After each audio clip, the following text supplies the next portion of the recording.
Hi, class. So my novel is called Who Laughs Without Temper, and it's more of a novella, and basically a rundown of it is that this guy, Francis Sherd, who was going to drop out of college in the East Coast in the 1920s, was actually because of his habits and his peculiarities in college and on the campus, reading and everything, he was called to be the most eclectic learner speaker at the graduating classes commencement in the winter and of like 1928 or so, and he was he gave a speech and he was so like impressive with the wordplay and stuff and like his characterization of what troubles people face that his the head of the consortium decided to basically redirect his aspirations to judge a talent show in near a valley called Phil Passing, the town nearest to that. So it basically was a nationally recognized talent show in its second year, like a couple of years in, and he uh he gets there, and as the judges are like kind of steering each other's characters, and there's this lady, Mrs. Talcum, who is the heritage maid or housekeeper for the heritage home, and she basically advances with with Francis Sherd. Mrs. Tucker enters with Francis Sherd, and she she shows him a poem that was gonna be the most recent winner last time, and ultimately no one could actually come in to claim the prize because she suspects it was written by a woman, and obviously in 1920s, like, women like did not get very many opportunities for um equal standing, unfortunately. But basically, so at that point, then we're introduced to this guy Raymond Bout, and he's the head of the contingent for the judging, and as they finally get things settled, um, he gets a call that apparently his family, there's a tragedy in his family, and his his youngest boy was loosening bolts in the climbing structure, and that basically impaled them all, and he's the only one left, and it impales him and his two sisters, and his sisters died, and he's the only one left, and so he's a cripple for life now, and yeah, dealing with the fallout, and basically as would be expected, it really drastically changes his like life um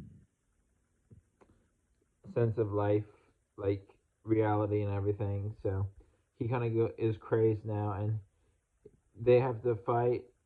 And he meets this girl, Vivian Veerley, initially, but actually it turns out to be Harper Fane, a bully from his past, a childhood bully, and they actually fall for each other despite everything, and they help fight off Raymond Bout when he gets rattled and like aggressive, and ultimately he wants to, for the talent show, meet up with a guy who's an artist, and so Francis Sherd goes to fail passing directly, and it's treacherous, and basically the guy shows him macrame, and with the macrame, he learns that he can defeat this devil sock puppet that they have that is basically terrorizing the town and like terrorizing.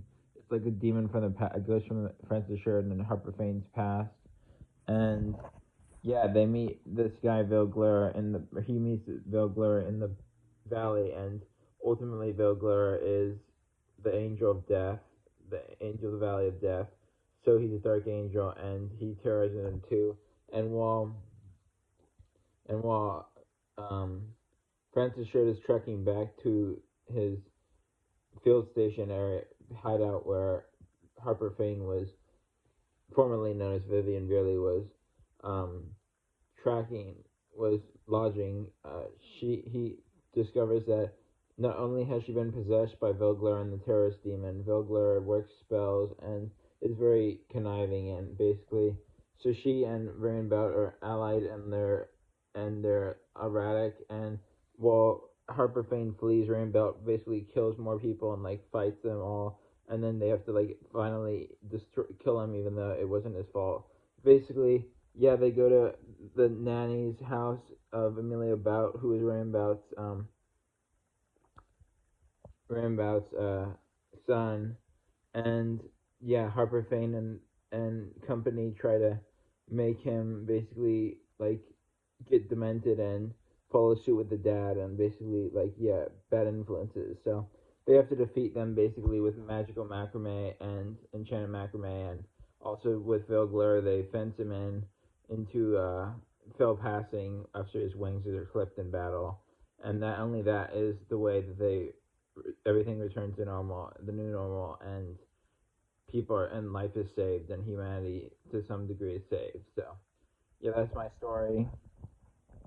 What I've been working on this in this class is my characterization a lot and my plot. I think I'm enjoying that, and I like also the atmosphere and the ambiance of the 1920s, especially my language and everything else is kind of tailored to that time period. And I think, and because it's gothic, it's kind of like their language is a little bit mysterious, and like also it's kind of like veiled a little bit. It's not always obvious, so that's kind of fun. Um, I hope this workshop goes probably in the next couple weeks, maybe 3 weeks. Just because I'm having a hand on my characters, but I still need time to write my second chapter. I've already written my first a while ago, and I will talk to Vicky about that more thoroughly. But I basically was trying to be completely original for my second chapter because I had to start from scratch essentially. So I just didn't want to get that mixed up with the first chapter. So I was trying to compartmentalize the two. And yeah, I mean I might share my first chapter too, but I'm mainly focused on my second chapter because that's the original work for this class. So anyway, I hope with this class, I hope this workshop allows me to work on my characterization even more and my character and my setting maybe and dialogue especially. I like to get dialogue crisp and also where you can talk. They can talk and you don't know necessarily who's speaking.